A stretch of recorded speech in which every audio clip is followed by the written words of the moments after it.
Hello welcome नमस्कार स्वागत है। मैं हूं अभिषेक और आप देख रहे हैं अभिषेक एकेडमी का यह ऑनलाइन यूट्यूब चैनल। दोस्तों आज की वीडियो के माध्यम से पूरे 30 प्रश्नों को, जैसा कि आप लोग जानते हैं कि यूपी टेट पर्यावरण अध्ययन के पूरे 30 प्रश्नों को आज कवर करेंगे और एनालिसिस के माध्यम से कवर करेंगे। इससे रिलेटिव जितने भी प्रश्न होंगे सबको हम आसान से आसान तरीका से देखेंगे। दोस्तों आज की वीडियो को स्टार्ट करेंगे। आज की वीडियो का सबसे पहला प्रश्न है दोस्तों वह विटामिन से है। किससे है? विटामिन से। विटामिन से प्रश्न यह है कि स्कर्वी रोग किस विटामिन की कमी से होता है। आपको बता दें जो स्कर्वी रोग होता है वह किस विटामिन की कमी से होता है। Vitamin A, vitamin B, vitamin C, vitamin D. सबसे पहले मैं बता दूं विटामिन की खोज याद रखेंगे। विटामिन की खोज जो है ना दोस्तों याद रखेंगे, मैं यहाँ पे आपको लिख दे रहा हूँ ना कि जो विटामिन की खोजकर्ता किसे बोलते हैं। विटामिन की खोज सर्वप्रथम किसने किया था? तो 1912 में। कब हुई थी दोस्तों? तो विटामिन की खोज 1912 में फंक ने किया था। किसने किया था दोस्तों? फंक ने जब विटामिन की खोज किया था तो पोषक तत्वों को विटामिन उन्होंने कहा था। याद रखेंगे जो पोषक तत्व होते हैं ना उन्हीं को उन्होंने क्या कहा था? विटामिन कहा था। पोषक तत्व क्या होते हैं? जिनको खाने से हमारे शरीर के अंदर ऊर्जा की प्राप्ति होती है उसको हम लोग पोषक तत्व कहते थे। जब विटामिन की खोज 1912 में फंक साहब ने किया था तो पोषक तत्वों को उन्होंने विटामिन का नाम दिया था। यहाँ पे प्रश्न आपके सामने है कि विटामिन रोग स्कर्वी रोग किस विटामिन की कमी से होता है। तो आपको बता दें जो स्कर्वी रोग होता है वो विटामिन सी की कमी से होता है। किसके कमी से दोस्तों? याद रखेंगे विटामिन सी के कमी से होता है। और विटामिन सी का जो रासायनिक नाम होता है वो स्कॉर्बिक एसिड होता है। क्या होता है? तो आपको यहाँ पे बता दें जो विटामिन सी का रासायनिक नाम होता है ना वह स्कॉर्बिक एसिड होता है। और आपको यहीं पे बता दूं बहुत ज़्यादा पूछता है विटामिन ए का रासायनिक नाम। याद रखेंगे विटामिन ए का रासायनिक नाम होता है क्या होता है? रेटिनॉल होता है। क्या होता है दोस्तों? सॉरी, यहाँ पे देखेंगे जो विटामिन ए का रासायनिक नाम होता है वो क्या होता है? रेटिनॉल होता है। यहाँ से जो जो चीज़ें सबसे ज़्यादा पूछता है ना मैं आपको बता दूं स्कॉर्बिक एसिड जो होता है ना इसके कमी से आपका स्कर्वी रोग होता है। और आपको बता दें ये विटामिन सी जो होता है ना वो खट्टे खट्टे खट्टे फलों में या खट्टे पदार्थों में पाया जाता है। याद रखें जो खट्टे खाद्य पदार्थ होते हैं ना उनमें पाया जाता है क्या? Vitamin C. जैसे कि आपका संतरा हो गया इनमें भी आपका विटामिन सी पाया जाएगा। अंगूर हो गया उसमें भी विटामिन सी पाया जाएगा। इस बात को ध्यान रखिएगा। आपका नींबू हो गया उसमें भी विटामिन सी आपका पाया जाएगा। इसके स्रोत होते हैं। लेकिन आपको बता दें विटामिन ए की कमी से रतौंधी होता है। कौन सा रोग होता है आपसे पूछे तो आप तुरंत बताएगा विटामिन ए की कमी से कौन सा रोग होता है। तो आपको याद रखना होगा रतौंधी होता है। विटामिन बी की कमी से क्या होता है? तो बेरी बेरी रोग होता है। क्या क्या होता है दोस्तों? याद रखेंगे विटामिन बी की कमी से बेरी बेरी रोग होता है। विटामिन सी के कमी से आपका स्कर्वी रोग होता है। विटामिन डी की बात करेगा तो रिकेटस सूखा रोग होता है। क्या होता है? आप सबको कवर करिएगा क्या होता है प्यारे। तो याद रखेंगे विटामिन डी की कमी से रिकेटस सूखा रोग होता है। रिकेटस सूखा रोग होता है। और याद रखेंगे विटामिन ई की बात बोलिएगा तो विटामिन ई की कमी से क्या होता है? तो प्रजनन संबंधित समस्या होती है और जैसे तंत्रिका संबंधित समस्या होती है। याद रखेंगे तो विटामिन ई से क्या होगा? आपका प्रजनन एवं तंत्रिका के संबंधित समस्या होती है। इसको आप लोग ध्यान रखेंगे। और एक आपका लास्ट आता है जिसको आप लोग क्या बोलते हैं? विटामिन के। और विटामिन के की कमी से होता है रक्त का थक्का न बनना। बहुत बार पूछता है, आप लोग तो बहुत बार पढ़े होंगे कि रक्त का थक्का न बनना मतलब जहाँ कहीं भी कट पिट जाता है तो ब्लड आपका बहने लगता है। तो जब वह ब्लड जल्दी रुकता नहीं है तो किसके कारण? तो विटामिन के कारण। जब विटामिन के की आपके शरीर में कमी रहेगी तब आपका रक्त का थक्का नहीं बनेगा। इस बात को याद रखेंगे, नहीं बनेगा विटामिन के की कमी से। आपको मैं कुछ चीजें और बता दूं। विटामिन ए की कमी से रतौंधी रोग, विटामिन बी की कमी से बेरी बेरी रोग, विटामिन सी की कमी से आपका स्कर्वी रोग, विटामिन डी की कमी से रिकेटस सूखा रोग, विटामिन ई की कमी से प्रजनन और तंत्रिका संबंधित समस्याएं और विटामिन के की कमी से रक्त का थक्का न बनना। विटामिन शब्द की खोज 1912 में फंक नामक वैज्ञानिक ने किया था। ये भी बात को याद रखेंगे। आपको मैं यहाँ पे एक चीज़ और बता दूँ दोस्तों, याद रखिएगा। आपके मुख्य रूप से विटामिन जो होती है vitamin A, vitamin B, vitamin C, vitamin D और विटामिन ई और विटामिन के, यही ये जो होती है ना 6 प्रकार के मुख्य रूप से विटामिन होते हैं। इस बात को याद रखेंगे 6 प्रकार के। आपको बता दें जो एक बहुत शब्द ज़्यादा पूछता है कि जल में घुलनशील विटामिन। याद रखेंगे ये पूछता है कि जल में घुलनशील विटामिन कौन कौन से हैं। घुलनशील जो विटामिन है वह कौन कौन से हैं। तो याद रखेंगे जल में कितने वर्ण हैं? तो 2 वर्ण हैं। कितने वर्ण हैं दोस्तों? याद रखेंगे इसमें कितनी ध्वनियाँ हैं? तो 2 हैं। और आपको बता दें जल में घुलनशील विटामिन 2 होते हैं, विटामिन बी और विटामिन सी। याद रखेंगे विटामिन बी और विटामिन सी जो होते हैं वह जल में घुलनशील होते हैं। और आपको बता दें यहाँ पे वसा में घुलनशील विटामिन जो होता है ना इसके बचकर जो है ना ए हो गया, आपका डी हो गया, आपका ई हो गया, आपका के हो गया। Vitamin A, vitamin D, vitamin E और विटामिन के वसा में घुलनशील हैं, जबकि विटामिन बी और विटामिन सी किस में है दोस्तों? तो जल में घुलनशील हैं। इस बात को आप लोग याद रखिएगा, ये आपके लिए बहुत महत्वपूर्ण हो जाएगा। चलिए आगे चले चलते हैं, सेकेंड नंबर क्वेश्चन की बात करिएगा। सेकेंड नंबर क्वेश्चन क्या कर रहा है? सेकेंड नंबर क्वेश्चन कर रहा है कि रेडियो तरंगों का प्रसारण किस मंडल में होता है? याद रखेंगे रेडियो तरंगे, आपको बता दूं जो तरंग मंडल कितने प्रकार के होते हैं? तो मंडल जो पृथ्वी के ऊपर के जो मंडल है ना, उसको 5 भागों में बांटा गया है। कितने में दोस्तों? तो 5 भागों में। आपका क्षोभ मंडल है, फिर आपका समताप मंडल है, फिर आपका मध्य मंडल है, फिर आयन मंडल है और बहिमंडल। ये पूरे 5 आपके प्रकार हैं। तो यहाँ पे कहा कि रेडियो तरंगों का प्रसारण किस मंडल में होता है, यही आपको बताना है दोस्तों। तो रेडियो तरंगों का प्रसारण आपको बता दें, रेडियो तरंगे का प्रसारण मतलब याद रखेंगे, रेडियो तरंगे का प्रसारण जो होता है ना, वो आयन मंडल में होता है। आयन मंडल में तरंगों का प्रसारण होता है, याद रखेंगे। ऑप्शन नंबर बी आपका बिल्कुल करेक्ट आंसर हो जाएगा। यहाँ से जो प्रश्न बनता है, क्षोभ मंडल, पृथ्वी के पास कौन सी मंडल है? तो क्षोभ मंडल है। आपसे यहाँ से यही प्रश्न बनता है कि पृथ्वी के पास कौन सी मंडल है? तो पृथ्वी के पास की जो मंडल है ना, वो क्षोभ मंडल है। या जो आपके परतें हैं, परत में सबसे निचली परत का क्या नाम है? तो क्षोभ मंडल है। पृथ्वी के पास कौन सी मंडल है? तो ये क्षोभ मंडल है। मौसमी संबंधित घटनाएं कहाँ पे घटित होती हैं? तो मौसम संबंधित जो घटनाएं होती है ना दोस्तों, संबंधित जो घटना होती है ना, वह कहाँ पे होती है? तो वो भी आपकी क्षोभ मंडल में होती है। आगे आपको बता दें, समताप मंडल में क्या क्या यहाँ से बनता है? तो वायुयान उड़ने की आदर्श दशा कहाँ पे पाई जाती है? जो आपके हवाई जहाज होते हैं ना, आदर्श दशा पाई जाती है किसकी दोस्तों? हवाई जहाज के उड़ने की आदर्श दशा कहाँ पे पाई जाती है? तो समताप मंडल में पाया जाता है। समताप मंडल से एक प्रश्न और ज्यादा पूछता है, क्या पूछता है आपको बताऊं? देखिएगा दोस्तों, यहाँ पे एक प्रश्न और ज्यादा पूछता है, ओजोन परत एक है ना, जो सूर्य की अल्ट्रावायलेट किरणों को, पराबैंगनी किरणों को पृथ्वी पर आने से रोकती है।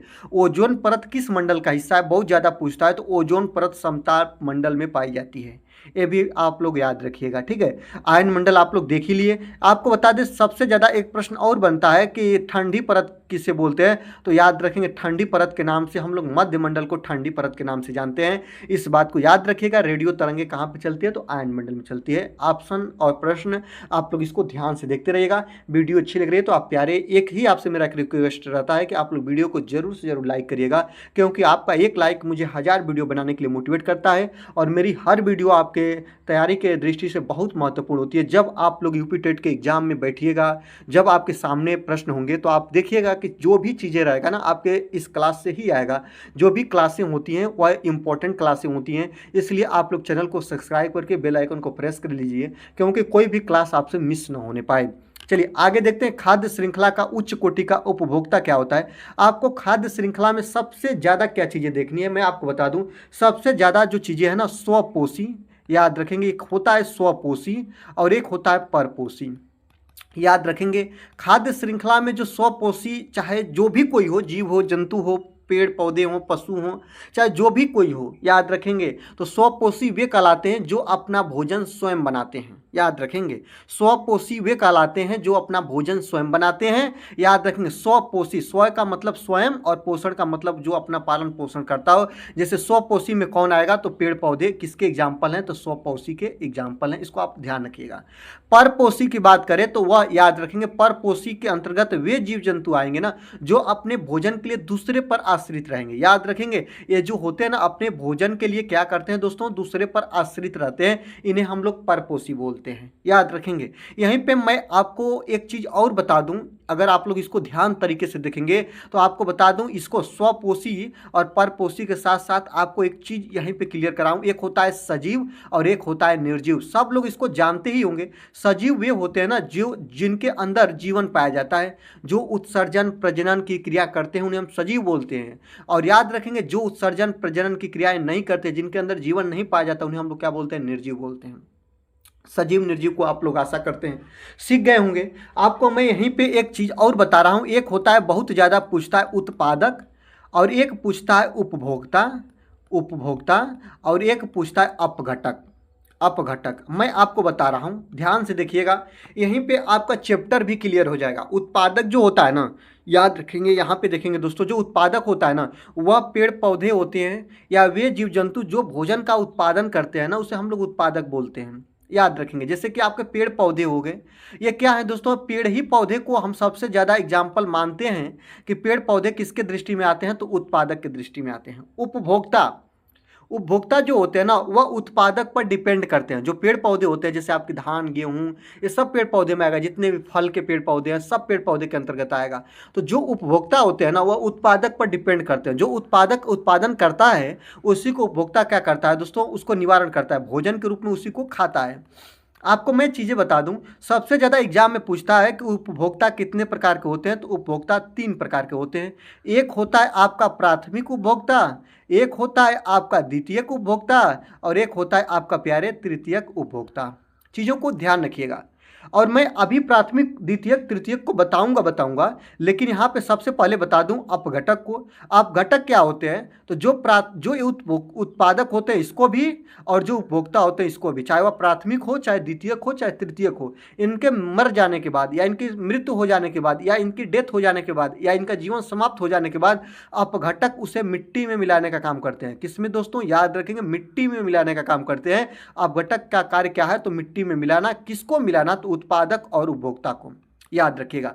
और जो अपघटक होते हैं ना, ये उत्पादक, उपभोक्ता और अपघटक, ये तीनों मिलकर खाद्य श्रृंखला को आगे बढ़ाते हैं। खाद्य श्रृंखला बनी रहती है, ऊर्जा का स्थानांतरण होता है, एक रूप से दूसरे रूप में क्या होता रहता है दोस्तों, तो ऊर्जा का स्थानांतरण होता रहता है। इसको आप लोग ध्यान रखिएगा, ये चीज़ों को आप लोग कवर करिएगा। यहाँ पे मैं आपको एक चीज़ और बता दे रहा हूँ, इससे प्रश्न बनता है शाकाहारी, इसी से प्रश्न बनता है मांसाहारी, और इसी से प्रश्न बनता है सर्वाहारी। ठीक ना। शाकाहारी उसे बोलेंगे ना, साग क्या होता है, साग सब्जी, आप लोग सुने भी होंगे। साग सब्जी क्या होता है, यह जो होती है ना पेड़ पौधे की कोमल तनाओं को जब हम लोग इसको उबाल कर खाते हैं तो इसी को हम लोग साग का नाम देते हैं। तो शाकाहारी उसे बोलेंगे ना कि जो पेड़ पौधे की पत्तियां खाता हो, जो घास फूस खाता हो, जैसे कि आपका हाथी हो गया, हिरण हो गया, गाय हो गई, भैंस हो गई, सब शाकाहारी के एग्जाम्पल है। मांसाहारी उसे बोलेंगे, मांस का मतलब है ना किसी भी जीव जंतु का शरीर का हिस्सा को ही क्या बोलिएगा, मांस बोलिएगा। तो मांसाहारी उसे बोलिएगा जो किसी का दूसरे का शरीर खाता हो या दूसरे का मांस खाता हो, उसे हम मांसाहारी बोलेंगे। और सर्वाहारी वह होगा ना कि जो शाकाहारी का भी भोजन खाता हो, मांसाहारी का भी भोजन खाता हो, उसको हम लोग क्या बोलेंगे, सर्वाहारी बोलेंगे। सर्वाहारी का सबसे बेस्ट एग्जाम्पल मनुष्य को मानते हैं, इसको आप लोग ध्यान रखिएगा। चलिए आपको आगे अब हम प्रश्न बताते हैं कि खाद्य श्रृंखला का उच्च कोटि का उपभोक्ता क्या है। तो उच्च कोटि का जो उपभोक्ता होता है ना वह किसको बोलते हैं, तो उसको हम लोग बोलते हैं तृतीयक उपभोक्ता। किसको बोलेंगे दोस्तों, तृतीयक उपभोक्ता को हम लोग उच्च कोटि का उपभोक्ता बोलते हैं। और इसमें उच्च कोटि का उपभोक्ता मनुष्य होगा, कि आपका गाय होगा, कि आपका हिरण होगा, कि आपका शेर होगा। आशा करते हैं आपको चीजें बिल्कुल फ्रेश दिख रही होगी। ऑप्शन नंबर ए आपका बिल्कुल सही आंसर हो जाएगा। खाद्य श्रृंखला का उच्च कोटि का उपभोक्ता जो होता है ना वो क्या होता है प्यारे, आपको पता होना चाहिए। वो जो होता है वो शेर होता है। क्या होता है दोस्तों, शेर होता है। चलिए आगे ले चलते हैं। निम्न में से कौन सा घटक अजैविक घटक है। अजैविक मतलब उसमें जीवन ना पाया जाता हो दोस्तों। जैविक घटक और अजैविक घटक दो बहुत ज्यादा पूछता है। मैं आपको यहाँ पे क्लियर करा दूंगा आज की वीडियो के माध्यम से। जब आप लोग देखेंगे तो जो आपके जैविक घटक होते हैं ना वो सजीव होते हैं। क्या होते हैं दोस्तों, वो सजीव होते हैं। और जो आपके अजैविक घटक होते हैं ना वह निर्जीव होते हैं। क्या होते हैं, सबसे आसान तरीका पहचानने का ध्यान रखिएगा, निर्जीव होते हैं। जैसे कि आप लोगों को मैं बता दूं, जैसे यहाँ पे अजैविक घटक नहीं है पूछा है ना, तो याद रखिएगा मैं केवल अजैविक घटक पहले बता दूं। अजैविक घटक क्या होगा, तो जैसे आपसे पूछेगा कि प्रकाश क्या है तो ये अजैविक घटक है। आपका पूछेगा वर्षा क्या है तो अजैविक घटक है। आपका सबसे ज्यादा पूछता है मिट्टी, आपसे पूछेगा पानी, आपसे पूछेगा वायु, ये क्या है दोस्तों, तो सभी का सभी अजैविक घटक हैं। अगर जैविक घटक की बात पूछे तो आपका क्या होगा, जैसे आपका पक्षी हो गया, आपका जीव जंतु हो गए, आपके पेड़ पौधे हो गए, आपकी मछली हो गई, मनुष्य हो गए, गाय भैंस हो गए, शैवाल हो गया, बैक्टीरिया हो गया, सब जैविक घटक के अंतर आएंगे। अब हम यहाँ पे क्वेश्चन की तरफ चलते हैं। निम्न में से कौन सा घटक अजैविक घटक नहीं है। अजैविक घटक नहीं है मतलब क्या है दोस्तों, जैविक घटक। क्या है मतलब, जैविक घटक। तो जैविक घटक आपको चुनकर लिखना है कि जैविक घटक क्या है। जल आपका निर्जीव है तो आपको जल निर्जीव है तो यह जैविक घटक होगा, नहीं तो अजैविक घटक है। यहाँ पे देखेंगे मृदा भी निर्जीव है, ये भी क्या होगा, ये आपका अजैविक घटक। वायु भी क्या होगा, ये अजैविक घटक। आपके जो अपघटक होते हैं ना दोस्तों, याद रखेंगे अपघटक जो होते हैं ना, जिसको पर्यावरण का सफाई कर्मी बोलते हैं, यह जो होते हैं ना दोस्तों, याद रखेंगे जो आपके अपघटक के श्रेणी में आते हैं ना, इनको हम लोग क्या बोलते हैं दोस्तों, इसको हम लोग जैविक घटक बोलते हैं। बोलते हैं। मतलब यही जो है ना अजैविक घटक नहीं है। ऑप्शन नंबर सी आपका बिल्कुल बिल्कुल करेक्ट आंसर हो जाएगा। इसको आप लोग ध्यान रखिएगा। चलिए आगे ले चलते हैं दोस्तों 5 नंबर क्वेश्चन पर कि इकोलॉजी इकोलॉजी जिसको हम लोग क्या बोलते हैं पारिस्थितिकी शब्द का सर्वप्रथम प्रयोग किसने किया था।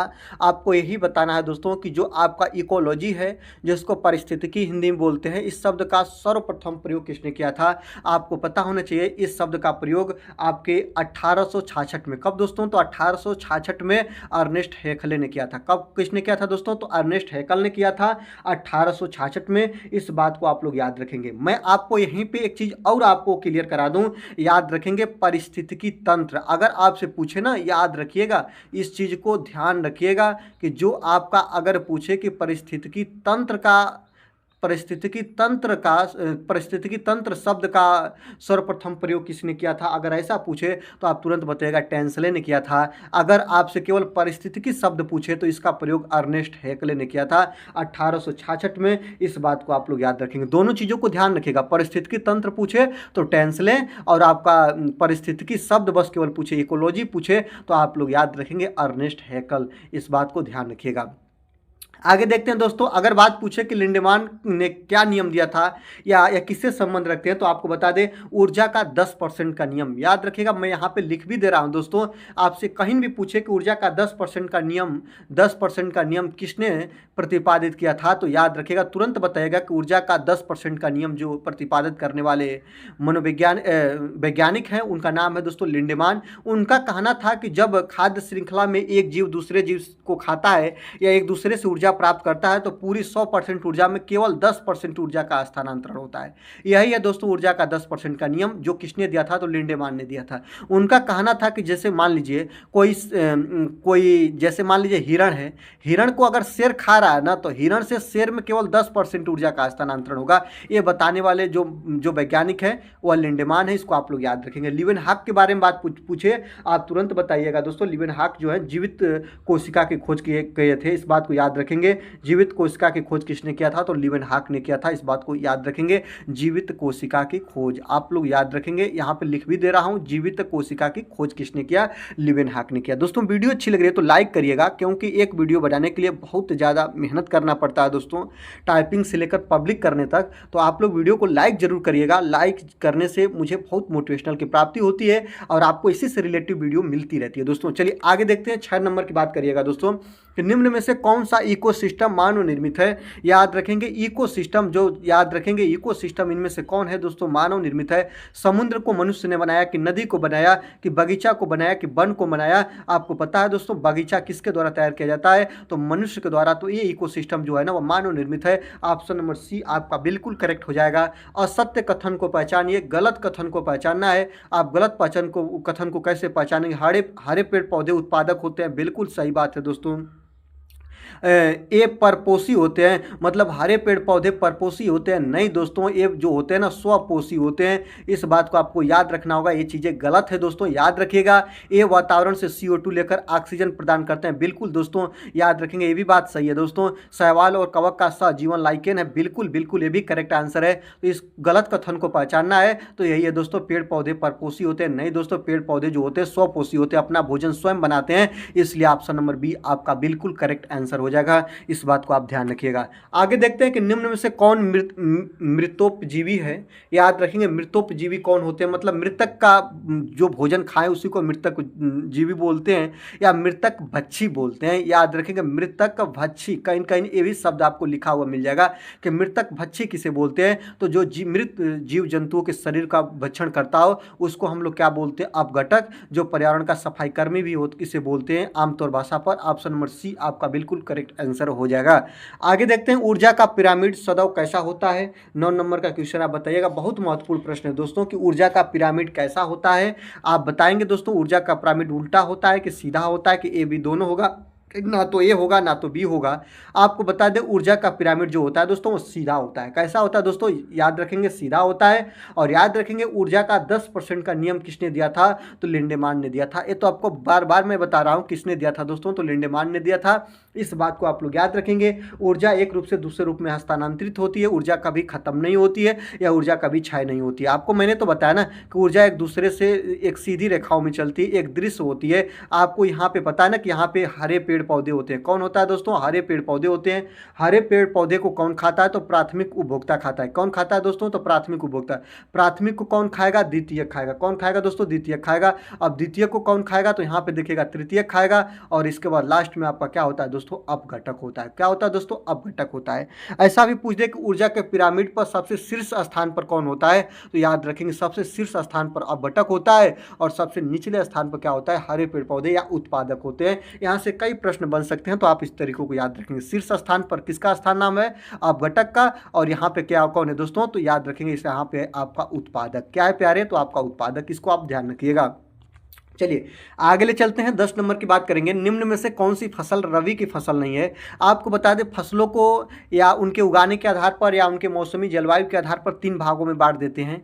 एक फसल होती है आपके रबी की और एक फसल होती है आपका, याद रखेंगे रबी के बाद आपको मैं लिख दूँ जायद की, और एक होती है आपकी खरीफ की। क्या होती है दोस्तों, खरीफ की। बहुत इंपॉर्टेंट है और यही है दोस्तों। रबी में कौन आता है, तो रबी में सबसे तरीका देखिएगा, गेहूँ के साथ जो बोई जाने वाली फसलें है ना, उसको हम लोग रबी की फसल बोलते हैं। याद रखेंगे खरीफ की फसल किसके साथ आएगा, धान के साथ आएगा। और जायद की फसल कौन होगा, तो ककड़ी खीरा। क्या होगा दोस्तों, ककड़ी खीरा तरबूज। तरबूज किसके साथ आएगा दोस्तों, तो जायद के साथ आएगा। आप इसको ध्यान रखिएगा। तो यहाँ पे कहा है कि निम्न में से कौन सी फसल रबी की फसल नहीं है, तो रबी की फसल नहीं है मतलब गेहूं के साथ जो बोई जाती है फसल, वो फसल नहीं है। आप बताएंगे गेहूं क्या है दोस्तों, याद रखेंगे आपको पता है गेहूं क्या है, रबी की फसल है। गेहूं सब जब बोया जाता है उसी के साथ में मटर भी बोया जाता है, भी रबी की फसल है। सरसों भी रबी की फसल है। लेकिन चावल क्या है दोस्तों, चावल आपकी जो खरीफ की फसल है। ऑप्शन नंबर डी आपका बिल्कुल बिल्कुल करेक्ट आंसर हो जाएगा। इस बात को आप लोग याद रखिएगा, इस बात को आप लोग ध्यान रखिएगा। मैं आपको बार बार बताता हूँ, जैसे आपका खरीफ की फसल पूछता है कि खरीफ की फसल कब बोई जाती है, कब काटी जाती है, तो आप क्या बोलिएगा। देखेंगे आप लोग खरीफ की फसल मतलब धान की रुपाई कब होती है, तो आप देखिएगा जून जुलाई में। कब होती है दोस्तों, तो ऐसे आप लोग याद रखेंगे धान की रुपाई होती है जब मानसून आता है जून जुलाई में, तब रोपी जाती है। और याद रखेंगे कब काटी जाती है, तो आप लोग याद रखेंगे अक्टूबर और नवंबर, यही समय है दोस्तों धान कटाई का। तो जून जुलाई में बोई जाती है और अक्टूबर नवंबर में काटी जाती है। किसकी फसल दोस्तों, खरीफ की, धान की फसल। और खरीफ की फसल आपसे बहुत पूछता भी है कि खरीफ की फसल के साथ साथ कौन किसको आप साथ में रखेगा। तो आप लोगों को पता है ना कि जो धान की वो होती है ये सब साथ में, इसके साथ में जितनी भी बोई जाती है फसलें सब क्या है दोस्तों, तो ये सब आपके खरीफ की फसल है। इसको आप लोग याद रखेंगे। जैसे चावल हो गया, ज्वार हो गया, मक्का, कपास, आपका फिर क्या हो गया, जैसे कि आपका गन्ना हो गया, सब आपके खरीफ की फसल है। रबी के साथ अगर पूछे तो रबी क्या होती है दोस्तों, यह शीतकालीन फसल कही जाती है। इसको आप लोग याद रखेंगे। रबी की फसल को क्या बोलते हैं, रबी की फसल को शीतकालीन फसल के नाम से भी जानते हैं। और आपको बता दें यह बोई जाती है नवंबर दिसंबर में। कब दोस्तों, याद रखेंगे नवंबर दिसंबर में बोई जाती है। और आपको पता है ना दोस्तों, याद रखिएगा मैं लिख देता हूं, मार्च अप्रैल में काटी जाती है। कब दोस्तों, तो मार्च अप्रैल में काटी जाती है और नवंबर दिसंबर में बोई जाती है। इस बात को आप लोग याद रखिएगा, ध्यान रखिएगा। चलिए आगे ले चलते हैं। निम्न में से किस क्रांति का संबंध उर्वरक उत्पादन को बढ़ावा देने से है। अगर आपसे पूछे कि कौन सी क्रांति है जिसका संबंध उर्वरक उत्पादन से है, तो आपको तुरंत बताना होगा दोस्तों उर्वरक उत्पादन से कि कौन सी क्रांति है दोस्तों, भूरी क्रांति को जानते हैं उर्वरक उत्पादन से। ऑप्शन नंबर सी आपका बिल्कुल करेक्ट आंसर हो जाएगा। अगर गुलाबी पूछे गुलाबी क्रांति किससे संबंधित है, तो झींगा उत्पादन। किससे दोस्तों, तो झींगा उत्पादन से कौन संबंधित है दोस्तों, तो गुलाबी क्रांति। पीली क्रांति तो याद रखेंगे तिलहन उत्पादन से। किससे है दोस्तों, याद रखिएगा तिलहन उत्पादन से आपका क्या है, तो पीली क्रांति है। भूरी आपको पता ही हो गया कि यह जो दोस्तों याद रखेंगे यह संबंध किससे है दोस्तों, तो खाद्य उत्पादन से है। आगे देखें उर्वरक उत्पादन से। इसके बाद लाल उत्पादन से क्या संबंध है, आपको पता होना चाहिए। जो लाल उत्पादन होता है, लाल आपका टमाटर भी होता है और लाल आपका मांस भी होता है। मांस उत्पादन और टमाटर उत्पादन किससे संबंध रखता है, तो लाल क्रांति से। नीली क्रांति की बात पूछे तो तुरंत आप बताइएगा किससे उत्पादन से संबंध है दोस्तों, तो मछली से। किससे संबंध रखता है, तो मछली उत्पादन से। गोल क्रांति की बात पूछे तो तुरंत आप लोग याद रखेगा आलू उत्पादन से संबंध रखता है। किससे प्यारे, तो आलू उत्पादन से। इस बात को आप लोग याद रखेंगे।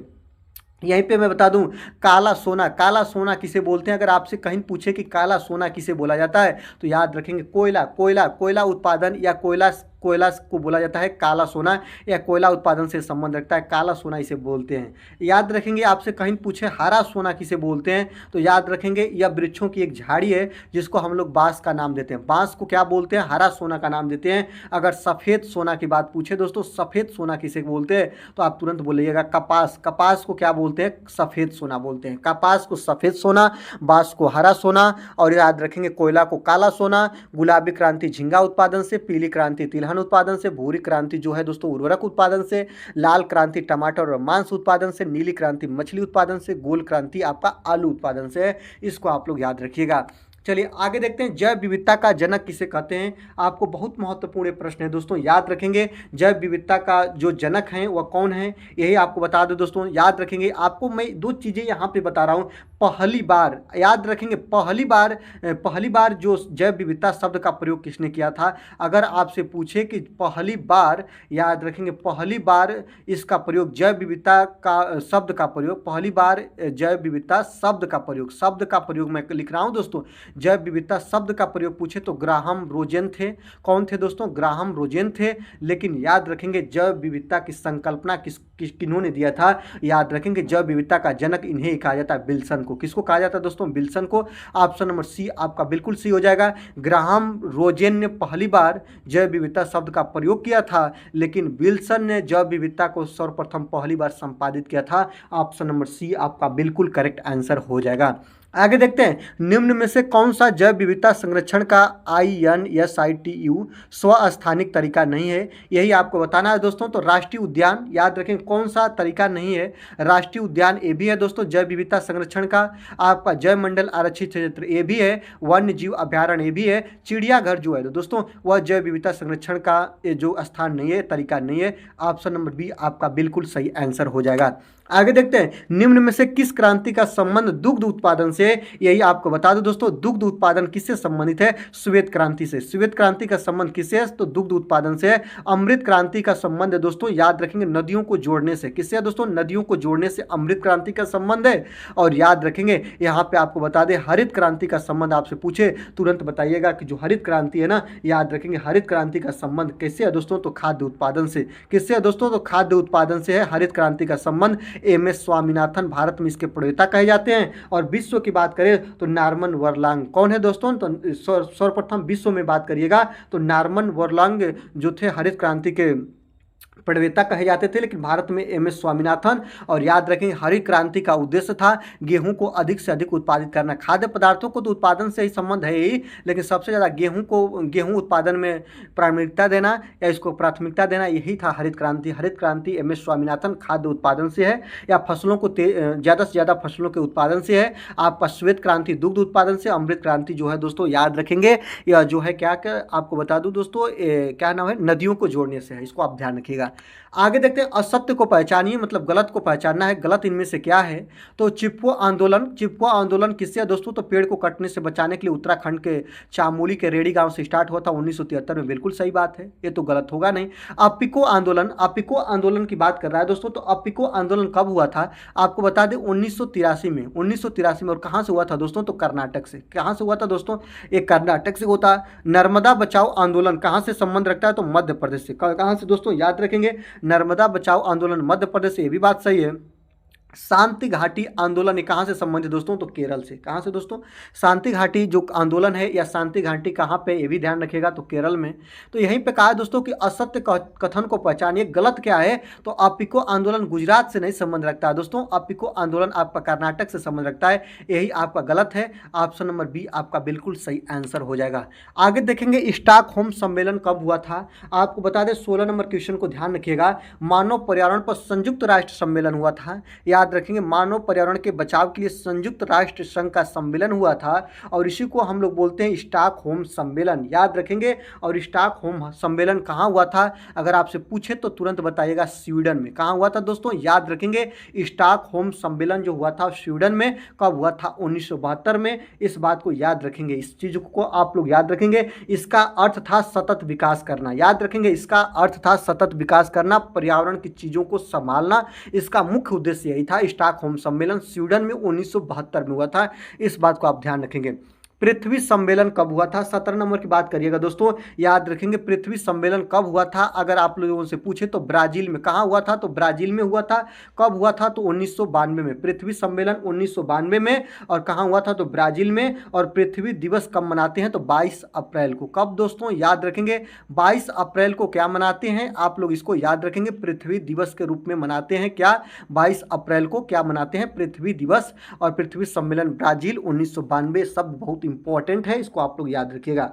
आगे देखते हैं, क्योटो प्रोटोकॉल किस गैस से संबंधित है? आपको यही बता दूं दोस्तों, जो क्योटो प्रोटोकॉल है ना, वह ग्रीन हाउस गैस है, याद रखेंगे, हरित गृह प्रभाव से ये संबंधित है। और जो इसके अंदर गैसें आती हैं ना, आपको पता होना चाहिए, CO2 मुख्य है, आपका CH4 मेथेन है, और इसके बाद आपका N2O नाइट्रस ऑक्साइड है, और इसके बाद आपका CFC क्लोरोफ्लोरोकार्बन है। इसको आप लोग याद रखिएगा, क्लोरोफ्लोरोकार्बन याद रखेंगे। इसका मतलब ये होता है ना, क्लोरीन फ्लोरीन कार्बन होता है, इसको नाइट्रस ऑक्साइड बोलते हैं, इसको मेथेन बोलते हैं, इसको कार्बन डाइऑक्साइड बोलते हैं। और यही है दोस्तों ग्लोबल वार्मिंग के लिए उत्तरदायी। और याद रखेंगे इसी को बोलते हैं ग्रीन हाउस गैसें। और क्योटो प्रोटोकॉल किस गैस से संबंधित है? तो ग्रीन हाउस गैसों से संबंधित है। ऑप्शन नंबर ये आपका बिल्कुल सही आंसर हो जाएगा, इस बात को आप लोग याद रखिएगा। CNG से बहुत ज़्यादा पूछता है। CNG कंप्रेस्ड नेचुरल गैस, इसको बोलते हैं संपीड़ित प्राकृतिक गैस, याद रखेंगे। CNG इसे वाहनी ईंधन का नाम देते हैं। क्या बोलते हैं दोस्तों? इसे वाहनी ईंधन का नाम देते हैं। ये भी चीज़ें आप याद रखेंगे। LPG लिक्विफाइड पेट्रोलियम गैस, याद रखेंगे। LPG इसका प्रयोग हम लोग रसोई घर में करते हैं, इसका खाना बनाने में इसका प्रयोग करते हैं, इसको याद रखेंगे। इस चीज़ों को याद रखेंगे, बहुत ज़्यादा पूछता है। CO पूछ देता है, कार्बन मोनोऑक्साइड गैस इसको बोलते हैं। यह जो होते हैं ना, डीजल और पेट्रोल के जो ईंधन होते हैं उनके साइलेंसर से गैस निकलती है, और बहुत ये दोस्तों विषैली गैस होती है, या दम घोटू गैस के नाम से इसे हम जानते हैं, इसको आप ध्यान रखिएगा।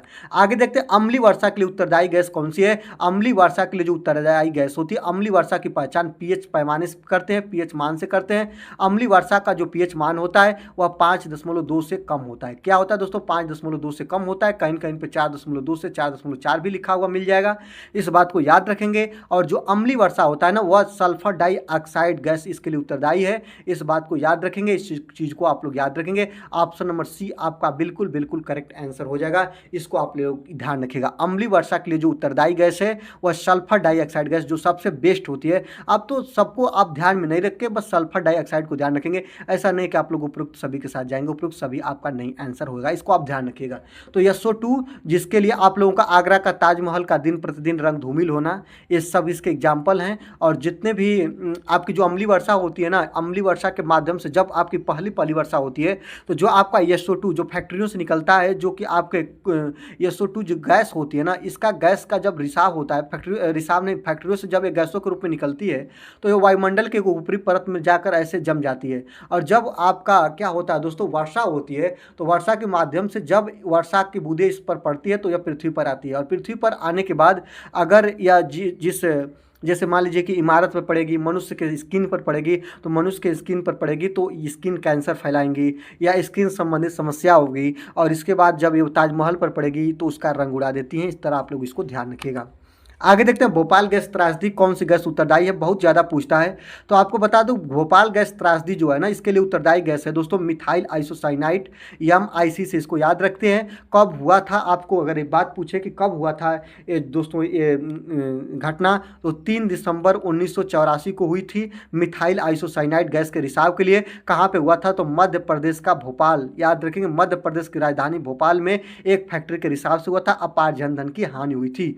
आप लोग इसको रखें, यहां से इतने प्रश्न बनते हैं। पराबैंगनी किरणों की बात करें तो सूर्य की पराबैंगनी किरणें, जिसको अल्ट्रावायलेट किरणें कहते हैं, या पृथ्वी पर डायरेक्ट आएंगी तो मनुष्य के अंदर मोतियाबिंद और स्किन कैंसर की समस्या होगी, इसको आप लोग याद रखेंगे। इसको रोकने के लिए कौन सी परत होती है? ओजोन परत होती है, इसको O3 से दर्शाते हैं। ओजोन परत में ऑक्सीजन का एक लेयर होता है। ओजोन परत का क्षरण किससे होता है? तो ओजोन परत के क्षरण के लिए सबसे उत्तरदायी गैस होती है CFC, जो कि रेफ्रिजरेटर से निकलती है और ओजोन परत का सबसे ज्यादा क्षरण पहुंचाती है। तो पराबैंगनी किरणें क्यों हानिकारक है? क्योंकि अगर इसको ओजोन परत न रोके, पृथ्वी पर आए तो मनुष्य के शरीर पर पड़ेगी तो स्किन कैंसर उत्पन्न करेंगी और मनुष्य को मोतियाबिंद और सभी समस्याओं का सामना करना पड़ेगा। इसलिए पराबैंगनी किरणें हानिकारक होती हैं, इस बात को याद रखिएगा। आगे देखते हैं ओजोन सांद्रता का मापन किसमें होता है। आपको बता दें ओजोन सांद्रता, ओजोन परत है जो किसमें पाई जाती है, समताप मंडल का हिस्सा है। आपको बता दूं ओजोन दिवस पूछता है 16 सितंबर को मनाया जाता है। ओजोन परत में ऑक्सीजन की मात्राएं, ऑक्सीजन के ही अणु या मालिक्यूल होते हैं, इसको आपको याद रखना होगा। ओजोन परत जो होती है, ओजोन परत की मोटाई याद रखेंगे, और ओजोन परत की मोटाई या सांद्रता को हम डाप्सन इकाई में मापते हैं। किस में मापते हैं दोस्तों, डाप्सन इकाई में मापते हैं। ये बातें आप लोग याद रखेंगे। ओजोन परत का क्षय कहाँ पे देखने को मिला है, तो अंटार्कटिका पे। कहाँ पे दोस्तों, याद रखेंगे अंटार्कटिका पे देखने को मिला है, इसको भी आप लोग याद रखिएगा। और मैं ओजोन परत संबंधित और भी चीज़ें बता दूं, ओजोन परत का सबसे ज़्यादा क्षरण किससे होता है, तो CFC क्लोरोफ्लोरोकार्बन से होता है। इतनी चीज़ें इससे बनती हैं। ध्वनि की तीव्रता का मात्रक क्या होता है, तो याद रखेंगे ध्वनि की तीव्रता किस में मापते हैं, तो आपको पता होना चाहिए डेसिबल में। किस में नापते हैं दोस्तों, याद रखेंगे डेसिबल में। कितने डेसिबल की ध्वनि है, तो ये अच्छी होगी, कितनी मृदुल होगी, कौन तीक्ष्ण होगी, कौन हमें हानि पहुंचाएगी, इसका हम मापन करते हैं किस में, डेसिबल में। याद रखेंगे भूकंप से बहुत ज़्यादा प्रश्न बन जाता है। याद रखेंगे भूकंप का मापन भूकंप लेखमापी से करते हैं, या इसको सिस्मोग्राफ बोलते हैं। और इसका जो पैमाना होता है मापने का, उसे हम रिक्टर पैमाना बोलते हैं। क्या बोलते हैं दोस्तों, याद रखेंगे रिक्टर पैमाना बोलते हैं। ये भी चीज़ें आप लोग ध्यान रखिएगा। आगे देखते हैं ग्रीन मफलर का उपयोग कौन से प्रदूषण को कम करने में लगता है, या इसका उपयोग करते हैं। तो ग्रीन मफलर किससे संबंधित रखता है दोस्तों, याद रखेंगे ये ध्वनि प्रदूषण से। किससे दोस्तों, याद रखेंगे कहाँ गया, ध्वनि प्रदूषण। ऑप्शन नंबर सी आपका बिल्कुल सही हो जाएगा। जो आपके रोड होते हैं ना, रोड के दोनों तरफ देखते हैं कि पेड़ पौधे लगाए जाते हैं। क्यों, क्योंकि जो रोड पे आपके वाहन चलते हैं, तो इनके जो गैसें हैं या इनकी जो आवाज़ें हैं, इनको कम करने के लिए जो लेयर बाय लेयर एक लाइन से जो पेड़ पौधे लगाए जाते हैं, इनका भी अपने आप में एक वैज्ञानिक तथ्य होता है, और यह ग्रीन मफलर का एक रूप होता है। और ग्रीन मफलर का उपयोग दोस्तों प्रदूषण को कम करने के लिए करते हैं। और कौन से प्रदूषण, तो उसमें भी सबसे बेस्ट है ध्वनि प्रदूषण, sound pollution. Option number C आपका बिल्कुल करेक्ट हो जाएगा। निम्न में से कौन सा रोग नाइट्रेट की अधिकता से होता है, आपको बता दें दोस्तों, याद रखिएगा नाइट्रेट की अधिकता से कौन सा रोग होता है, तो याद रखेंगे ब्लू बेबी सिंड्रोम जो रोग है ना दोस्तों, याद रखेंगे। ऑप्शन नंबर सी आपका बिल्कुल करेक्ट आंसर हो जाएगा कि जो कौन सा रोग है जो नाइट्रेट की अधिकता से होता है, तो blue baby syndrome. Option number C आपका बिल्कुल करेक्ट आंसर हो जाएगा। कई बार आपका बना भी है और मैं बताया भी हूँ, मिनीमाता रोग किसके अधिकता से होता है, तो आपको बता दिया था दोस्तों। सबसे ज़्यादा सबसे पहले देखने को मिला था जापान में, और वहाँ की फैक्ट्री का सीधा कचरा जब नाले या तालाब में पड़ता था, वहाँ की मछलियाँ एक रसायन को ज़्यादा सेवन से हो गया था, जिसका नाम था दोस्तों पारा, या इसी को बोलते हैं मरकरी, या इसी को बोलते हैं HG। याद रखें मिनीमाता रोग किसके अधिकता से होता है, तो पारा, HG, मरकरी के अधिकता से होता है। और इटाई रोग किसके अधिकता से होता है, अगर आपसे पूछे आप तुरंत बताइएगा। अगर आपसे कहीं पूछे कि इटाई रोग किसके अधिकता से होता है, तो आप तुरंत बताइएगा दोस्तों किसके, तो कैडमियम। क्या याद रखिएगा दोस्तों, याद रखेंगे आप लोग कैडमियम। याद है कैडमियम के अधिकता से कौन सा रोग होता है, तो इटाई रोग होता है, कैडमियम। याद रखेंगे। चलिए आगे चलते हैं। विश्व वन्य जीव दिवस कब मनाया जाता है, 26 नंबर की याद रखेंगे। विश्व वन्य जीव दिवस कब मनाते हैं, तो याद रखेंगे प्रत्येक वर्ष के 3 मार्च को मनाते हैं। कब मनाते हैं दोस्तों, 3 मार्च को मनाते हैं विश्व वन्य जीव दिवस। इसको आप याद रखेंगे। आपको मैं बता दूं, अगर 22 मार्च की बात करें कि 22 मार्च को क्या मनाते हैं, तो विश्व जल दिवस मनाते हैं। क्या मनाते हैं, आप लोग याद रखेंगे, ये चीज़ें आपके लिए बहुत महत्वपूर्ण है। तो विश्व जल दिवस के रूप में किस तारीख को मनाते हैं, तो 22 मार्च को मनाते हैं। 3 मार्च को विश्व वन्य जीव दिवस मनाते हैं। अगर 5 जून की बात करें, बहुत ज़्यादा पूछता है, 5 जून को पर्यावरण दिवस, विश्व पर्यावरण दिवस के रूप में मनाते हैं। याद रखेंगे विश्व पर्यावरण दिवस के रूप में किसको मनाते हैं, तो आपको 5 जून को मनाते हैं विश्व पर्यावरण दिवस। 22 मई की बात पूछे तो जैव विविधता दिवस कब मनाते हैं दोस्तों, याद रखेंगे जैव विविधता दिवस, जैव विविधता दिवस के रूप में हम मनाते हैं 22 मई को। इसको याद रखेंगे। अगर आपसे पूछे कि 22 अप्रैल को क्या मनाते हैं, मैं यहाँ पे लिख कर ही बता दूं, 22 अप्रैल को मनाते हैं पृथ्वी दिवस। क्या मनाते हैं दोस्तों, याद रखेंगे पृथ्वी दिवस मनाते हैं। आपको एक और याद रखा दूं, 16 सितंबर को क्या मनाते हैं, ओजोन दिवस मनाते हैं। याद रखेंगे ओजोन दिवस या ओजोन संरक्षण दिवस के रूप में हम लोग मनाते हैं। इसको आप ध्यान रखेंगे। वन्य जीव संरक्षण अधिनियम किस वर्ष से संबंधित है, आपसे मैं बता दूं कि वन्य जीव संरक्षण अधिनियम कब लागू हुआ, याद रखेंगे 1972 में। कब लागू हुआ दोस्तों, 1972 में। ऑप्शन नंबर बी आपका बिल्कुल करेक्ट आंसर हो जाएगा। इसको आप लोग याद रखेंगे। अगर आपसे पूछे कि आपका जल प्रदूषण अधिनियम कब आया, याद रखेंगे जल प्रदूषण अधिनियम, याद रखेंगे जल प्रदूषण अधिनियम कब लागू हुआ, तो याद रखेंगे 1974 में। और याद रखेंगे याद रखेंगे जल में शुद्धता की जांच किसे करते हैं, तो बीओडी के माध्यम से करते हैं। या जल के अंदर अशुद्धि हो या शुद्धि हो या उसकी शुद्धता की जांच बीओडी से करते हैं, जिसका फुल फॉर्म होता है बायोकेमिकल ऑक्सीजन डिमांड। मतलब जल में घुली हुई ऑक्सीजन की मात्रा से ही हम जल की शुद्ध या अशुद्धि की माप करते हैं या शुद्ध या अशुद्ध जल की पहचान करते हैं। इसको आप लोग याद रखेंगे, इसको आप ध्यान रखेंगे, ठीक है। आगे देखेंगे वन संरक्षण दिवस कब मनाते हैं, अगर आपसे पूछे तो आप तुरंत बताइएगा वन संरक्षण दिवस 1980 में मनाते हैं। वन संरक्षण अधिनियम कब लागू हुआ था, ऐसे याद रखेंगे दोस्तों। तो वन संरक्षण अधिनियम, याद रखेंगे वन संरक्षण अधिनियम आपका लागू हुआ था 1980 में, इसको आप याद रखेंगे। पर्यावरण प्रदूषण की बात करें तो 1986 में पर्यावरण प्रदूषण अधिनियम कब लागू हुआ था, आप तुरंत बताइएगा कि पर्यावरण प्रदूषण अधिनियम क्या दोस्तों, पर्यावरण प्रदूषण अधिनियम कब लागू हुआ, तो पर्यावरण प्रदूषण अधिनियम आपका 1986 में लागू हुआ था। इसको आप लोग ध्यान रखेंगे, इसको आप लोग कवर करते रहेंगे। निम्न में से कौन सा राष्ट्रीय उद्यान उत्तर प्रदेश में स्थित है, यही आपको बताना है दोस्तों। याद रखेंगे जिम कॉर्बेट राष्ट्रीय उद्यान कहाँ पे दोस्तों, उत्तराखंड में। कहाँ पे दोस्तों, उत्तराखंड में। आप लोग याद रखेंगे उत्तराखंड में बहुत ज़्यादा पूछता है, मैं तो एक ट्रिक के माध्यम से आपको बता दिया था, मैंने बता दिया था कि राजा जी गोविंद, याद रखेंगे मेरा एक बहुत अच्छा सा ट्रिक है कि राजा जी गोविंद ने जिम करके, याद रखेंगे जिम करके फूल नंदा देवी को दिए। किसको दिए दोस्तों, तो नंदा देवी को दिए। मतलब देखिएगा राजा जी राष्ट्रीय उद्यान कहाँ पे है, तो आपका उत्तराखंड में। याद रखेंगे आपका गोविंद राष्ट्रीय उद्यान कहाँ पे है दोस्तों, तो उत्तराखंड में। जिम कॉर्बेट राष्ट्रीय उद्यान कहाँ पे है दोस्तों, उत्तराखंड में। आपका फूलों की घाटी राष्ट्रीय उद्यान कहाँ पे है दोस्तों, तो उत्तराखंड में। नंदा देवी राष्ट्रीय उद्यान कहाँ पे है, तो उत्तराखंड में। इस तरह आप लोग याद रखेंगे। आपका वाल्मीकि राष्ट्रीय उद्यान, याद रखेंगे बिहार का मात्र एक राष्ट्रीय उद्यान है जिसको हम लोग बोलते हैं वाल्मीकि राष्ट्रीय उद्यान, कहाँ पे है दोस्तों, बिहार में। दुधवा राष्ट्रीय उद्यान कहाँ पे दोस्तों, याद रखेंगे उत्तर प्रदेश में। किसका हिस्सा है दोस्तों, याद रखेंगे दुधवा राष्ट्रीय उद्यान उत्तर प्रदेश का है। और याद रखेंगे काजीरंगा पूछे तो असम एक सिंह के गैंडे के लिए प्रसिद्ध है, इसको आप लोग याद रखेंगे, बहुत आपके लिए महत्वपूर्ण है। इस चीज़ों को आप लोग कवर करते रहेंगे, ठीक है। इतने चीज़ आपके लिए बहुत महत्वपूर्ण है। तो इसका करेक्ट आंसर क्या होगा, कौन सा राष्ट्रीय उद्यान उत्तर प्रदेश में स्थित है, तो दुधवा राष्ट्रीय उद्यान, ऑप्शन नंबर सी आपका बिल्कुल करेक्ट आंसर हो जाएगा। इस बात को याद रखेंगे दोस्तों। आज के लिए बस इतना ही, दीजिए मुझे विदा। देखते रहिए अभिषेक एकेडमी। वीडियो कैसी लगी, वीडियो अच्छी लगी तो वीडियो को लाइक करिएगा, कमेंट बॉक्स के माध्यम से हमें जरूर बताइएगा। बस आज के लिए